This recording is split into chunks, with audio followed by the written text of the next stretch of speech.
Bonjour, bonsoir les amis, j'espère que vous êtes en forme, que vous avez la pêche. Black Friday sur les bourses mondiales, c'est pas un jeu de mots, c'est le Black Friday aujourd'hui, c'est-à-dire que c'est l'un des plus gros événements aux États-Unis au niveau de l'achat. Énormément de gens vont acheter. D'ailleurs, si ça vous intéresse, on a le Black Friday de la TKL qui est juste énorme. Donc, je vous invite à y aller. Tami.net/TKL. Il y aura les liens en commentaire. Donc Black Friday, hier, les Américains, c'était Thanksgiving, donc ça veut dire que voilà, ils dînaient en famille et compagnie. Et puis on a eu deux grosses mauvaises nouvelles qui expliquent finalement la baisse des marchés financiers. Vous voyez ici, ça c'est le Nikkei, c'est l'indice japonais, et on voit effectivement que le Nikkei baisse fortement. Il a perdu presque 3%. Vous avez également le pétrole qui baisse. Alors attendez 2 secondes. Vous avez également le pétrole qui baisse assez fortement, qui perd quelque chose comme presque 3%, d'accord? Donc ça, c'est le pétrole, hein, on va mettre un peu plus court terme, mais c'est quand même une grosse baisse. Et vous avez également les indices, notamment, alors vous avez le Nifty, hein, c'est l'Inde, ça, la configuration n'est pas top, et même sur un plan technique, on casse cette zone de neutralité, et c'est pas génial. Vous avez le China Index, bon, qui est pas top, mais depuis longtemps. Et vous avez le Hang Seng, je vais le mettre. Donc ça, c'est l'indice de Hong Kong, de la bourse de Hong Kong. Et idem, hein, vous voyez une grosse baisse. D'ailleurs, les bourses asiatiques, que ce soit la bourse chinoise, la bourse de Hong Kong, ne se comportent pas super bien. On est à moins 22% depuis le début. Presque. Alors, pas depuis le début de l'année, puisque le début de l'année, c'était là. C'était aux alentours, mais on a eu cette forte hausse. Et puis là, depuis le début de l'année, on est à moins 11%. Ce qui contraste avec les bourses américaines. Mais encore une fois, cette année, la Chine a soufflé le chaud et le froid. Donc, Black Friday sur les bourses mondiales. Pourquoi? Tout d'abord, il y a cette émergence du Covid. Hein, je vais revenir dessus. Donc, vous avez ici l'Organisation mondiale de la santé qui fait appel à un discours, à un meeting, une réunion pour réunir effectivement les principaux responsables. Pourquoi? Parce qu'il y a un variant en Afrique du Sud et ce variant est apparemment très dangereux. On a le Royaume-Uni également, la Grande-Bretagne, qui a suspendu les vols en provenance de 6 pays africains. Pourquoi? Parce qu'encore une fois, il y a ce variant. Et alors pourquoi je vous en parle? Parce que rappelez-vous, en 2020, on a eu effectivement cette crise du Covid. Il y a eu une panique. Et cette panique, elle était légitime parce que il y a eu un arrêt de l'économie. D'accord? On a eu une baisse historique de la croissance. On a eu un chômage inégalé depuis la Deuxième Guerre mondiale. En fait, ce qui s'est passé durant la période Covid était juste incroyable et cette panique était justifiée. Et on a eu à un certain moment, bien évidemment, des plans, d'accord, de relance massifs au niveau mondial. C'est-à-dire que ce soit aux États-Unis, en Europe, en Asie, on n'a jamais vu ça dans l'histoire. Et donc, à partir de là, effectivement, le risque, c'est de se dire, OK, on l'a fait en 2020, on était obligé de le faire, mais si on a la même chose, est-ce qu'on pourra refaire la même chose? La réponse est non. C'est-à-dire que ça va être beaucoup plus compliqué. Maintenant, bien évidemment, il y a l'expérience de 2020. Il y a également le fait que les gens ont intégré tout ça et considèrent que c'est normal. Et puis, bien évidemment, comme il y a énormément de liquidités qui sont investies, les gens se disent la bourse va continuer de monter. On a le fameux TINA, c'est-à-dire there is no alternative. Il n'y a pas d'alternative à l'investissement sur les actions, sur l'immobilier, etc. Donc ça, c'est la première raison qui explique la baisse. La deuxième raison, c'est plus politique, mais c'est également la Chine. Comme vous le savez, effectivement, on a une grosse rivalité entre la Chine et les États-Unis. La Chine, d'ailleurs, récemment, est devenu officiellement le pays le plus riche au monde. Peut-être qu'il y aura une vidéo sur le sujet, mais il y a un combat entre deux manières de voir le monde, la manière chinoise et la manière américaine. Les Américains, c'est d'abord le libéralisme, c'est d'abord le capitalisme, d'accord?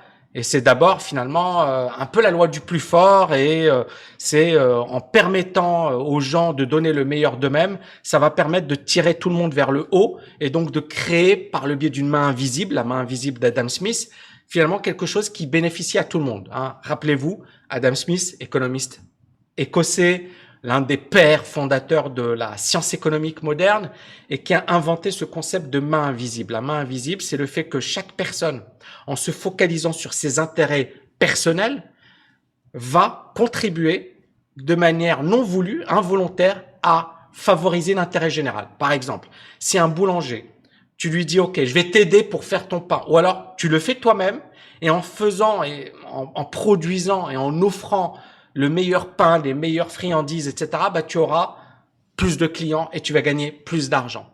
Est-ce que finalement, il y a une personne qui a assisté pour faire un travail, il y a une autre personne qui est finalement libre, mais qui a des contraintes de marché. C'est-à-dire que si je ne produis pas quelque chose d'excellent, les gens ne vont pas aller vers moi. D'accord? Et donc, on est bien d'accord que quand tu es finalement face à ton libre arbitre, tu vas produire de l'excellence. Mais ce système n'est pas parfait puisque tout le monde ne va pas exceller, tout le monde ne va pas donner le meilleur de lui-même et on aura beaucoup de gens effectivement qui ne réussiront jamais et qui seront des laissés pour compte. Et c'est le cas aux États-Unis. La Chine a une population de 1,4 milliard d'habitants. D'accord? Donc ce ne sont pas les États-Unis et la Chine est un pays communiste. Il faut le rappeler. Même s'ils ont introduit du libéralisme, ça reste un pays communiste. Et donc, le communisme, c'est quoi? C'est une répartition des richesses et c'est que personne, finalement, ne doit être au-dessus du lot. On a eu le combat dans le passé entre les États-Unis, d'accord, et l'URSS, hein, pour les anciens, et les États-Unis ont battu l'Union soviétique. Ils ont battu, mais sur un plan économique, parce que même si voilà, il y a eu une guerre froide, il y a eu, mais le combat a d'abord été remporté sur un plan économique. Et donc là aujourd'hui, la Chine, elle demande à Didi, Didi, c'est marrant comme ça rappelle Cheb Khaled, il y avait une chanson, c'est trop marrant. Et elle demande à Didi, alors Didi c'est une vraie boîte, hein. Didi c'est un peu le Uber chinois, mais en mieux. D'accord? Regardez ici, voilà, ça c'est leur site. Et puis cette boîte permet effectivement les transports. Ils ont le trafic autonome, Didi Autonomous Driving Teams, App with Volvo. Voilà, ils sont vraiment en forte expansion. Donc c'est une boîte qui a effectué ce que l'on appelle une IPO aux États-Unis. Alors l'IPO c'est quoi? C'est une introduction en bourse. Donc ils sont introduits au mois de juin. Sauf que, rappelez-vous, la Chine a commencé déjà à taper sur les valeurs technologiques. Et donc, Didi, elle est allée en bourse. Au mois de juin, on parlait de 100 milliards de dollars. Au final, ils ont levé quelque chose comme 65 milliards de dollars, ce qui est déjà très, très bien. Et le fait d'aller sur la bourse de New York, pour la Chine, ça a été un affront. Pourquoi? Parce que la Chine avait dit, calmez-vous, et attention, on veut pas de ça, d'accord? Mais Didi a quand même s'est dit, il faut qu'on y aille pour lever de l'argent parce que après la Chine ou le gouvernement chinois risque effectivement de nous l'interdire. Donc ils ont été très très rapides en juin, ils ont émis effectivement leur action en bourse et résultat des courses, la Chine a tapé sur Didi et a expliqué que pour eux c'était un affront. Je vous montre un peu le graphe de Didi. Alors, stock et Didi. Voilà. Donc ça, c'est l'IPO. Hein, vous voyez, 30 juin. Et malheureusement, pour cette action, elle a fait un plus haut. Et là, ça perd 55% depuis l'IPO. Donc, vous voyez que cette IPO ne s'est pas bien déroulée. Et donc, la Chine a dit aux responsables de Didi de se délister de la bourse de New York, c'est-à-dire de retirer leur action de la bourse de New York. Et le problème, encore une fois, c'est que c'est pas quelque chose d'aussi simple. Cette action, il y a beaucoup de gens qui ont investi sur Didi et qui sont en train de perdre de l'argent, d'accord?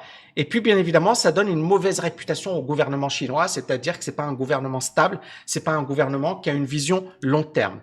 Mais Pourquoi et quelle est la réponse du gouvernement chinois? C'est que premièrement, il y a un problème de sécurité, c'est-à-dire qu'il y a des données confidentielles parce que, encore une fois, c'est l'équivalent de Uber, donc ils ont toutes les infos sur la circulation, sur le trafic, etc. Et donc, pour le gouvernement chinois, il y a un problème de sécurité de données. Deuxièmement, ces données sont sensibles et la Chine ne veut pas qu'elles fuient, notamment vers l'oncle Sam, qui est, on le sait aujourd'hui, un peu l'ennemi juré de la Chine. Tout comme pour les États-Unis, l'ennemi aujourd'hui, c'est la Chine. Et encore une fois, on est toujours dans ce climat du gentil, du méchant, et ça nous rappelle un petit peu la guerre froide. Donc, le gouvernement chinois a demandé à Didi d'élaborer ce que l'on appelle un plan détaillé. Pourquoi un plan détaillé? Justement pour dire, voilà, qu'est-ce que vous allez faire et on veut que vous retiriez vos actions de la bourse de New York. Et ce plan devra être approuvé par le gouvernement chinois. C'est-à-dire que si effectivement il n'y a pas d'approbation, on ne va pas l'accepter. Et sinon, effectivement, les dirigeants de Didi peuvent se retrouver effectivement en grave difficulté. Alors, pourquoi finalement ce retrait de Didi, qui est une action chinoise? Bref, c'est une grosse IPO, c'est l'une des plus grandes et des plus grosses des 10 dernières années. Mais pourquoi ça fait aussi peur à la Chine, mais surtout aux États-Unis et à la bourse au niveau mondial? Tout simplement parce que la bourse US est la numéro 1 au niveau mondial, d'accord? Et donc, la bourse américaine attire les compagnies du monde entier, etc. Le fait que Didi se retire de la bourse de New York, qu'est-ce que ça va provoquer? Ça peut provoquer effectivement un phénomène de contagion. C'est-à-dire que beaucoup de boîtes vont se dire, on va plus être cotées aux États-Unis, notamment de boîtes chinoises, parce que justement c'est dangereux. Et donc, ce n'est que le début. On peut avoir un phénomène de contagion. Ça, c'est la première chose. La deuxième chose, c'est que effectivement, ça montre que les tensions entre la Chine et les États-Unis sont encore présentes. Je vous en ai parlé hier avec la vidéo sur le pétrole. Je vous avais dit, bizarre, pour la première fois, les États-Unis et la Chine sont d'accord par rapport au prix du pétrole. Mais là, on voit que ça reste effectivement une politique forte. C'est-à-dire, on est dans un combat entre les États-Unis et la Chine. Et enfin, dernier point est très, très important, c'est que la Chine va demander à Didi d'aller vers la bourse de Hong Kong. Or, la bourse de Hong Kong est une bourse chinoise. Et ça veut dire quoi? Ça veut dire que la Chine va vouloir que ces boîtes aillent vers la Chine, ou du moins une bourse chinoise ou pro-chinoise. Et pourquoi c'est très, très important? Comme je le disais, la bourse américaine, c'est quasiment 50% et plus de la capitalisation boursière mondiale. C'est juste énorme. Mais la Chine reste faible, d'accord, sur un plan boursier. Or, l'attrait d'une économie, c'est également la bourse, d'accord. Il y a une personne, c'est Ken Griffin, qui comparait l'Europe et les États-Unis. Parce qu'on a demandé à Ken Griffin, est-ce que vous seriez prêt pour une hausse des impôts? Et vous savez ce qu'il a répondu, Ken Griffin? Donc, c'est le président de Citadel. C'est un gros hedge fund. Et il a une fortune de plus de 40 milliards. Il a dit les États-Unis ne sont pas l'Europe. C'est marrant. Il a dit il y a 30 ans, l'Europe avait des impôts bien plus importants que les États-Unis. Et il a dit, résultat des courses, les États-Unis ont des Facebook, ont des Microsoft, ont des Tesla, etc. Et l'Europe, l'Europe, on rien du tout. C'est marrant. L'Europe, bon, il y a quand même des LVMH, il y a des Daimler et compagnie.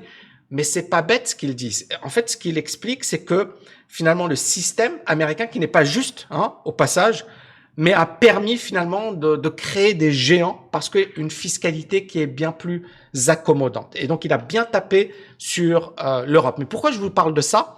Parce que justement, les États-Unis aujourd'hui sont vraiment l'économie dominante. Et c'est vraiment l'économie qui attire les meilleures entreprises de la planète. Sauf que, j'en avais également parlé dans une autre vidéo, il y a un rapport McKinsey qui dit que finalement les grosses boîtes des prochaines années, ça va être des boîtes chinoises. Et donc, le fait de dire aux boîtes chinoises d'aller sur la bourse de Hong Kong, c'est pas bête. C'est-à-dire que il ne faut pas laisser aux États-Unis prendre effectivement le monopole des marchés. Et ça commence aujourd'hui. C'est une stratégie qui va marcher dans 10 ans, 20 ans, 30 ans, on est d'accord. Ça va pas se faire comme ça Mais la Chine, encore une fois, début 2000 à aujourd'hui, c'est incroyable ce que la Chine a fait. Donc dans 10, 20, 30 ans, on peut avoir un chamboulement au niveau des bourses internationales. Donc, il y a cette stratégie qui consiste à dire on investit chez nous et on veut effectivement que les boîtes chinoises restent cotées chez nous. Mais, et je vais arriver sur le dernier point, et il y a également cette notion de données, d'accord? Quand une entreprise est cotée en bourse, elle doit établir des comptes. Il y a un devoir de transparence, c'est-à-dire qu'effectivement, l'entreprise a des comptes à rendre, tous les trimestres doit parler de ses résultats, de bilan, bref, elle doit exposer plusieurs informations. Or, ces informations, la Chine veut qu'elles soient confidentielles. Pourquoi? Parce que parfois, il y a des données stratégiques. Et donc, le fait de dire à Didi de se délister de la bourse américaine, c'est également une manière de lui dire on se calme et il faut effectivement ramener l'argent là où il est, c'est-à-dire chez nous. Dernier point, et encore une fois, c'est un point idéologique. Hein. J'ai beaucoup parlé de ça, les États-Unis versus la Chine, mais il faut pas savoir que aujourd'hui la Chine est dans un combat pour finalement bien répartir les richesses. La Chine, c'est le plus grand pays au monde, c'est la première puissance actuellement économique. Encore une fois, vous pouvez me corriger si je dis des bêtises, ça peut m'arriver, pas de souci. Mais n'hésitez pas à me mettre en commentaire ce que vous en pensez. Mais la Chine, son but aujourd'hui, c'est quoi? C'est de combattre les monopoles.